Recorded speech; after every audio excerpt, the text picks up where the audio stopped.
পিতা পুত্র পবিত্র আত্মার নামে আমেন। আমিন। প্রিয়জনেরা, আজকে বড়দিনের উপলক্ষে নভেনা চতুর্থ দিন ডিসেম্বর 19 তারিখ আমরা প্রার্থনা করে যিশুকে স্বাগত জানাই। ও হে শক্তিমান, করো আগমন, পাপ শৃঙ্খল হতে করো মুক্তিদান। ও হে শক্তিমান, হেরি বিপদ রাশি ঘিরে দশ দিশি, হেরি বিপদ রাশি ঘিরে দশ দিশি, ভাবি অহর্নিশি কিসে পরিত্রাণ। ও হে শক্তিমান, করো আগমন, পাপ শৃঙ্খল হতে করো মুক্তিদান। ও হে শক্তিমান।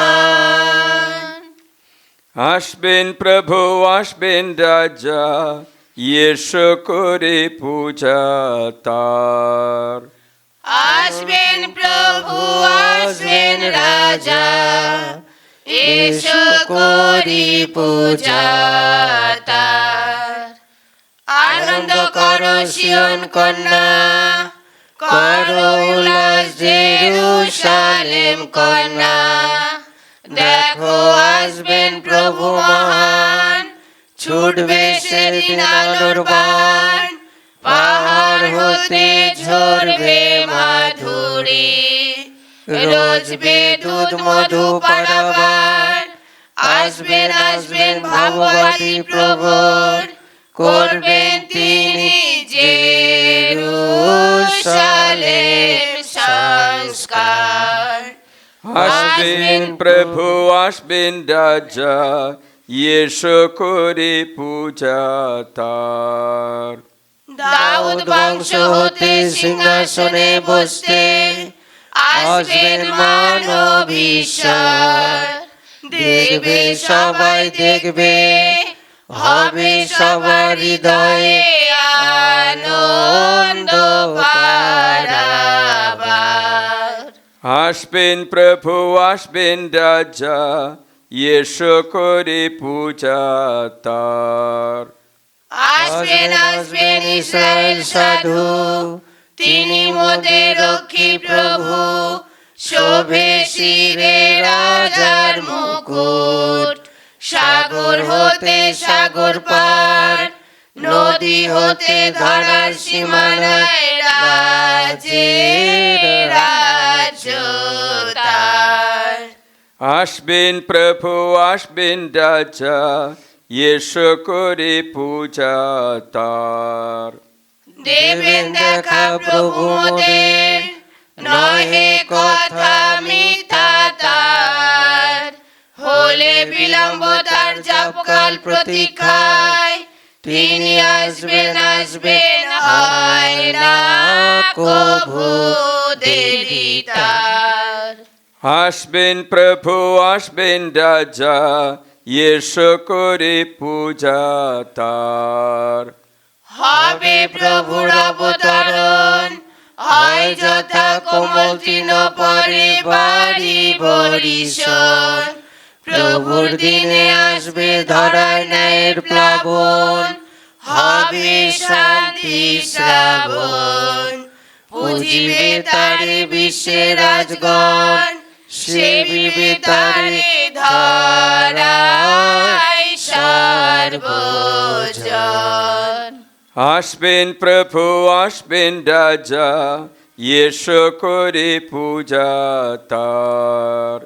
মানবের তরে জন্মিবেন শিশু, শক্তিধর পরমেশ্বর। দাউদের পিতৃ সিংহাসনে বসি, রাজ্য পালনে হবে শক্তির অধীশ্বর। আসবেন প্রভু আসবেন রাজা, এসো করে পূজা তার। হে পরমেশ্বরের বেথলেহেম নগর, তোমা হতে হবে উদয় ঈশ্বর রাজের। অনাদিকালের প্রভাতে হয় তার আগমন, ধরণীর কেন্দ্রে হবে তার জয়গান। হবে হবে তার আগমনে মোদের ধারায় শান্তি অপার। আসবেন প্রভু আসবেন রাজা, এসো করে পূজা তার। সামসঙ্গীত গান গাই। স্বর্গ আনন্দ করো, মর্ত করো জয় উল্লাস, পর্বতমালা করো আনন্দ প্রকাশ। পর্বতমালা হতে ওঠে আনন্দ ফুটে, ভূধরমালা হতে শোনায় বন্যা ছুটে। জানি জানি মোদের প্রভু আসবেন, নিজ দিনহীন জনে দয়া করবেন। হে ঊর্ধ্বগগন হে মেঘ করুণায় দাতার বর্ষণ, হে ভূতলগুলি মুক্তিদাতা করো উদ্ঘাটন। হে প্রভু আমাদের করো স্মরণ, মোদের দাও তব মঙ্গলময় দর্শন। প্রভু তোমার দয়া করো দর্শন দান, করো মোদের আত্মার পরিত্রাণ। প্রভু পাঠাও মেষশাবককে পৃথিবীতে, মরুবুকের শিলা হতে কন্যা সিয়ন পর্বতে। এসো প্রভু গুণময় ঈশ্বর করতে আমাদের উদ্ধার, দেখলে মধু তোমার হবে মুক্তি সবার। এসো প্রভু দাও তব দর্শন শান্তির মাঝে, তোমার সমীপে বিশুদ্ধ মন আনন্দে নাচে। প্রভু জানিতে দাও তব পথ ধরা তলে, জানা মুক্তির বাণী সর্বজনে। এসো প্রভু জাগ্রত প্রতাপে তোমার, করো আমাদের করো হে উদ্ধার। এসো প্রভু মোদের মাঝে বিলম্ব করো না, করো তব জাতির পাপের মার্জনা। আকাশ ভেদি করো অবতরণ, তোমার সম্মুখে পর্বতমালার হবে অপসরণ। কেরুবিন দূতগণের ঊর্ধ্বে তব অবস্থান, এসো প্রভু করো শ্রীবদনের দর্শন দান। পিতা পুত্র পবিত্রাত্মন, করি মোরা গৌরব কীর্তন। আদিতে তারা যে রূপ গৌরবান, এবেও সদা হোক তাদের গুণগান। আমাদের অগ্রগামী হয়ে নিষ্কলঙ্ক মেষশাবক আগমন করেন। মেলকিসেদেক প্রথায় তিনি অনাদি অনন্ত অভিষিক্ত যাজক, তিনি ন্যায়রাজ, চিরস্থায়ী তার রাজাধিকার। ধন্য পরমেশ্বর, প্রভু তোমাদের সহায়। তিনি আপনারও সহায়। ইসাইয়া গ্রন্থে অধ্যায় 7 আমরা বচন 13-14 শুনি। হে দাউদ কুল, তোমরা একবার শোনো, মানুষের ধৈর্য যাচাই করতে তোমরা কি এখনো ক্ষান্ত নাও না? এবার আমার পরমেশ্বরেরও ধৈর্য যাচাই করবে। তাই প্রভু নিজেই তোমাদের একটি চিহ্ন দেবেন। দেখো, যুবতীটি গর্ভবতী হয়ে একটি পুত্র সন্তান প্রসব করবে, তার নাম রাখবে ইম্মানুয়েল। বালকটি দধি ও মধু খাবে, যতদিন যা অমঙ্গল তা অগ্রাহ্য করবার এবং যা মঙ্গল তা বেছে নেবার জ্ঞান না হয়। এ হলো প্রভুর বাণী। ধন্য পরমেশ্বর।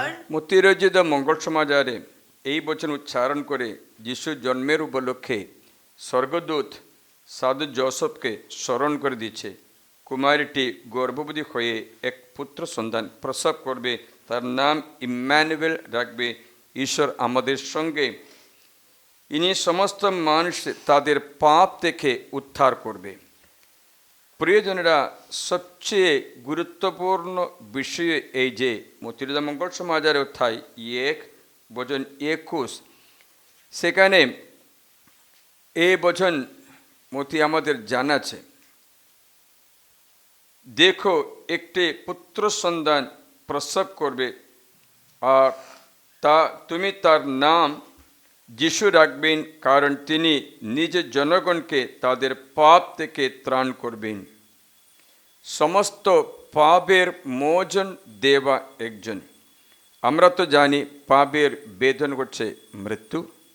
মৃত্যু দুরকম, অনন্ত মৃত্যু অথবা পার্থিব মৃত্যু। অনন্ত মৃত্যু মানে মরণের পরে ঈশ্বর বিনা নরকে চিরকাল থাকা। প্রত্যেকটি পাপের এই দ্বৈত পরিণাম আছে। খ্রিস্ট যিশু এসব জেনে আমাদের উদ্ধার করতে জন্ম হওয়ার কথা ইসাইয়া প্রবক্তা যিশুর জন্মে 500 বছরের আগে এই ভবিষ্যবাণী দিয়েছে। আমরা দেখি ঈশ্বরের ভবিষ্যবাণী পুরা যীশুখ্রিস্টতে পূর্ণ হয়ে গেছে। আমি মেলকিসেদেকের প্রথা অনুসারে যীশুখ্রিস্ট মহাযাজক আব্রাহাম মহাযাজক মেলকিসেদেকে দশমাংশ প্রণামী দান করে একথা আমি জানালাম। সেই মেলকিসেদেক যার পিতা নেই, মা নেই, সন্তান সন্ততি নেই, বংশ নেই, খ্রিস্ট যিশু পূর্ণ হলো যিশুর জন্মে। আবার আমরা দেখতে পাচ্ছি অনুগ্রহী ঈশ্বর নেমে আসবে, এই শিক্ষা দেবে, তার মৃত্যু দ্বারা পতিত মানুষকে পরিত্রাণ করবে। আদিবস্তে 5 অধ্যায়ে এই বচনগুলো পূর্ণ হয়ে গেছে। যীশুখ্রিস্ট মনুষ্যরূপে অবতার করে পতিত মানুষকে পরিত্রাণ করতে আসছে। তাই ঈশ্বরের বাইবেলে পুরা বাণী এক একটা করে পূর্ণ হচ্ছে যীশুখ্রিস্টতে। এখন আমরা আজকে চিন্তা করি, যীশুখ্রিস্ট পাপ মোচন দিতে আসবেন বলেছে, সমস্ত মানব জাতির পাপের মোচন দিতে। তাহলে এই পাপের পরিণাম যদি না জানে, আমরা যদি না জানে থাকে, তাহলে আমরা কিছু স্বাগত জানাবো না যীশুখ্রিস্টকে। পাপের পরিণাম জানতে হলে বাইবেলে সামসংগীতে 49 অধ্যায়ে পদ সংখ্যা 7 থেকে, সেখানে কেউ নিজেকে মুক্তি মূল্য দিয়ে উদ্ধার করতে ক্ষমতা নেই। মানে হচ্ছে পাপ একবার সাধিত হলে মুক্তি মূল্য দিয়ে উদ্ধার করার ক্ষমতা কারো নেই। এখানে দুটো কথা স্মরণে রাখবে। আমি তোমাদের শোনাচ্ছি, বাংলাতে 8 পদ থেকে আছে।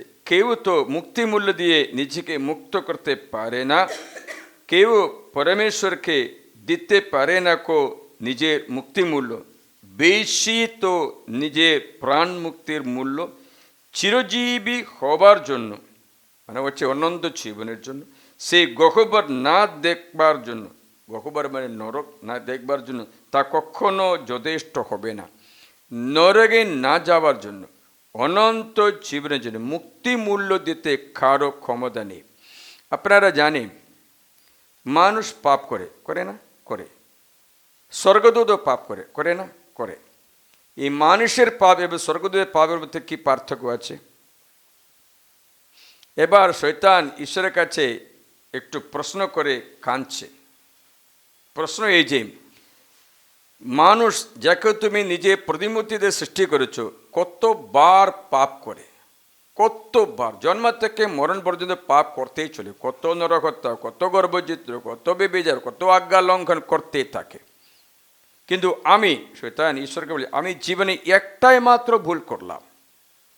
ঈশ্বরকে চ্যালেঞ্জ করে আমি ঈশ্বরের উপরে নিজেকে প্রতিষ্ঠা করলাম, অহংকার, একটাই পাপ। কেন তুমি আমাকে ক্ষমা করতে পারবে না? মানুষকে কতবার তুমি ক্ষমা করছো, আমাকে কেন একবারও ক্ষমা করতে পারছো না কেন? প্রশ্নটা শুনলে ভালো লাগছে, তাই না?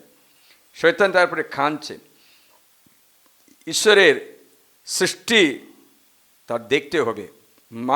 আগে মানুষকে সৃষ্টি করে আগে ঈশ্বর স্বর্গদূত সৃষ্টি করলেন।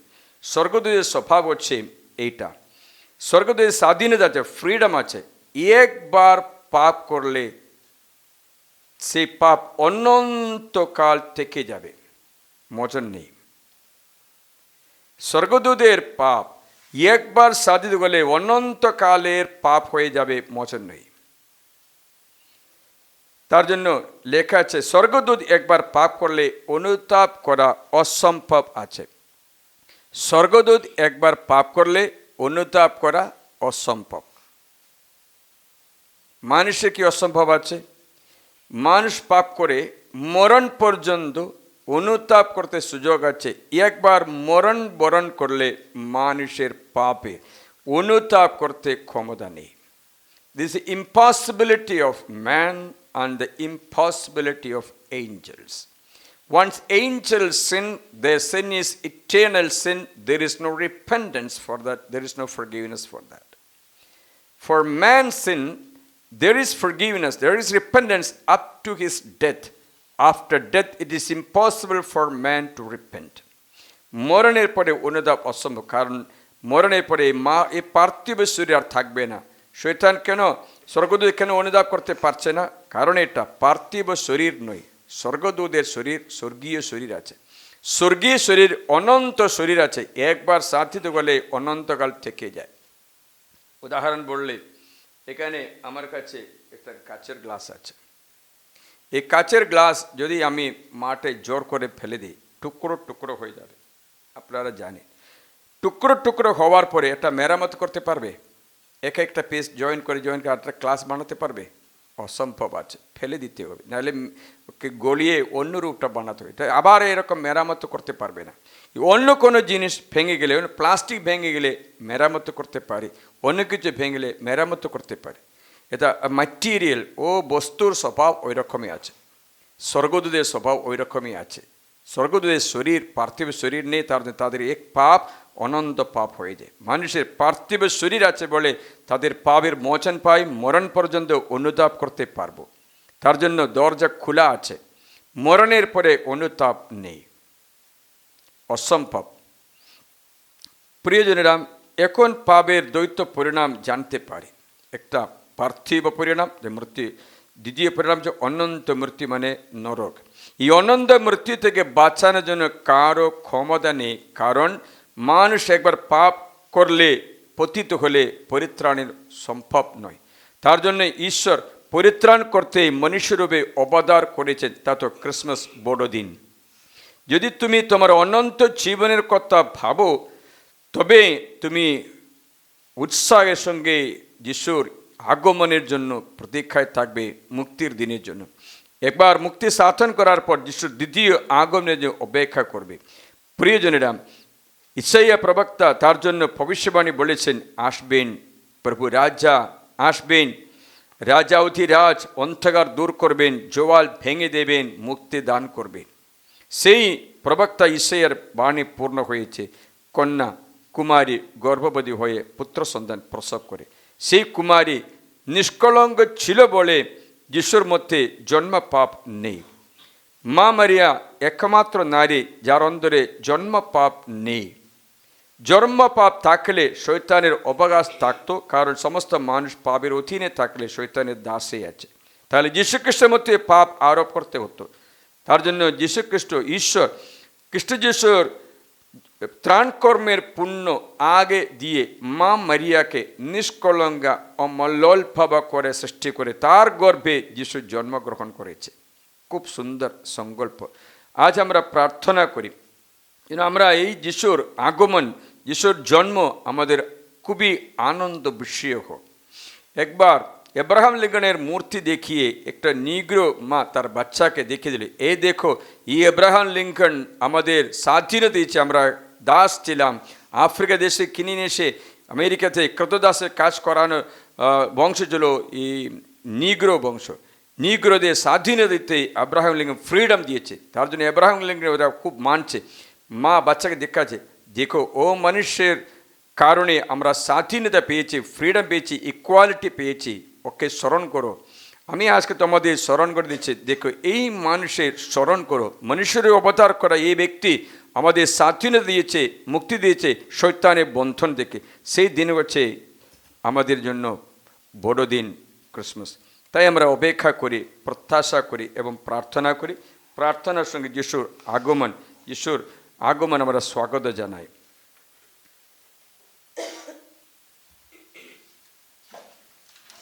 উঠে দাঁড়াই, সমবেত সঙ্গীত করি। উচ্চ কণ্ঠে ছন্দ মুক্ত নিগুড় সত্যকে প্রকাশে, নিদ্রা হবে বিদূরিত ঝলকে যিশু আকাশে। দয়া বশেরিন সদে মেশাবকে তা প্রেরিত, আহা সবার সজল চোখে হোক পাপের ক্ষমা যাচিত। বিশ্বের বরেণ্য প্রণেতা ধরি নর দেহ মাংস, হবেন দেহের দেহি ত্রাতা রোধিতে সপ্রাণীর ধ্বংস। নির্মলা তরুণী দেহের প্রবেশী দিব করুণা, প্রকাশে মাতৃ শরীরে নব রহস্য জানা।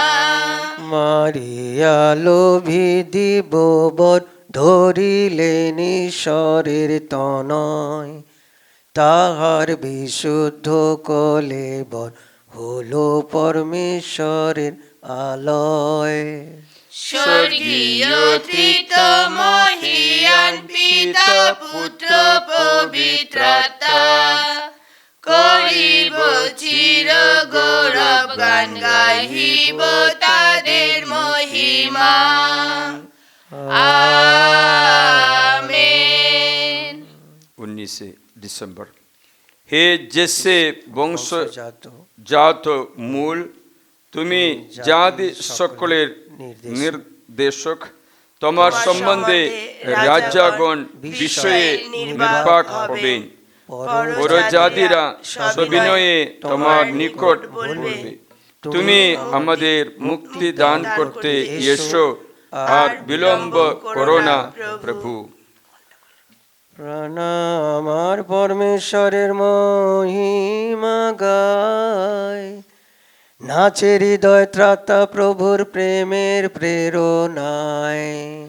তার করুণা ধারায় ভরা দীনা দাসীর প্রাণ, তাই সকলে ধন্য বলে করে গুণগান। অসীম শক্তিশালী প্রভু পবিত্র নাম তার, আমার পরে নিত্য ঝরে করুণা অপার। যারা সদা শ্রদ্ধা ভয় করে যেন তাই, পুরুষে পুরুষে তারা তার কৃপা পায়। নাশ করে অহংকারীর সকল অহংকার, দেখিয়ে দেন প্রভু কত শক্তি আছে তার। অনায়াসে ঘুচিয়ে দেন প্রতাপশালীর মান, বিনীত দুর্বলে প্রভু করেন গৌরব দান। দয়াল প্রভু তৃপ্তি দেন দিনার ক্ষুধিতে রে, রিক্ত বিদায় করেন তিনি গর্বিত ধনী রে। রক্ষা করার জন্য প্রভু আপন অঙ্গীকার, ইসরায়েলের রক্ষা করেন দয়ার অবতার। মহাপ্রাণ আব্রাহাম ও তার বংশধরগণে অপার স্নেহ দিয়েছেন আপন অপার গুণে। পিতা পুত্র পবিত্র আতন করি মোরা এতে তারা যে রূপ গৌরবান, এবেও সদা হোক তাদের গুণগান। হে জেসে বংশজাত মূল, তুমি জাতি সকলের নির্দেশক, তোমার সম্বন্ধে রাজাগণ বিষয়ে নির্বাক হবে। পরজাতিরা সবিনয়ে তোমার নিকট বলবে, তুমি আমাদের মুক্তি দান করতে এসো, আর বিলম্ব করো না প্রভু। এসো আমরা প্রার্থনা করি। হে প্রভু, অনুনয় করি, তুমি বিলম্বী না হয়ে সত্তর এসো প্রভু। দিব্য প্রভাবে সাহায্য আমাদের প্রদান করো, তাহলে যারা তোমার দয়ার উপর নির্ভর করছে তারা তোমার আগমনে সান্ত্বনায় উচ্ছ্বসিত হবে। পবিত্র আত্মার সংযোগে তুমি পিতার সঙ্গে যুগে যুগে বিরাজমান। আমেন। প্রভু তোমাদের সহায়। তিনি আপনারও সহায়। সর্বশক্তিমান পরমেশ্বর পিতা ও পুত্র পবিত্র আত্মা তোমাদের আশীর্বাদ করুন। আমেন। সকলকে জয় যিশু। জয় যিশু।